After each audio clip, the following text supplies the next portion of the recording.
সামনে বিষাক্ত সাপ দেখলে যে কেউ তা মেরে ফেলতে চাইবে, কিন্তু এই সাপ মারলে আপনার বড় ধরনের ক্ষতি হতে পারে। কারণ কিছু জিন আছে যারা সাপের রূপ ধরে মানুষের আশপাশে চলাচল করে। সাপরূপী সেই জিন যদি আপনি কোনো কারণে মেরে ফেলেন, তাহলে গোটা পরিবার বিপদে পড়তে পারে।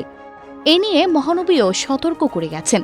সামনে কোনো সাপ দেখলে কি করতে হবে, কখন সাপ মারতে হবে, তার সবই হাদিসে উল্লেখ আছে। নবীজি সাল্লাল্লাহু আলাইহি ওয়াসাল্লাম বলেছেন, কোনো সাপ মারার আগে তাকে ৩ বার সতর্ক করতে। এরপরও যদি সে গর্ত থেকে বের হয়, তখন তাকে মেরে ফেলা যাবে, কেননা সে শয়তান। কোন ধরনের সাপকে মারা উচিত এই বিষয়ে সুনির্দিষ্ট বিধান রয়েছে ইসলামে।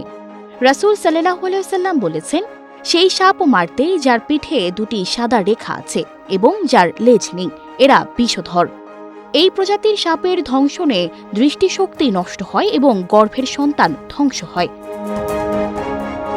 হাদিসে উল্লেখ আছে, অনেক সময় নেককার জিনরা সাপের রূপ ধারণ করে, তাই সাপ দেখলেই মারতে নেই, তাদেরকে আগে সতর্ক করতে হবে।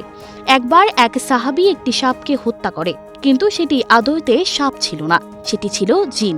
পরে জিন জাতির লোকেরা রাসূল সাল্লাল্লাহু আলাইহি ওয়াসাল্লামের কাছে এসে মৃত জিনের জন্য দোয়া করতে বলে, যেন আবার জীবিত হয়ে যায়। কিন্তু রাসূল সাল্লাল্লাহু আলাইহি ওয়াসাল্লাম তার আত্মার মাগফিরাতের জন্য দোয়া করতে বললেন।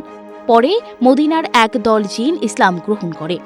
এই ঘটনার পর থেকে সাপ দেখলেই না মেরে 3 বার ভীতি প্রদর্শন করার কথা বলা আছে।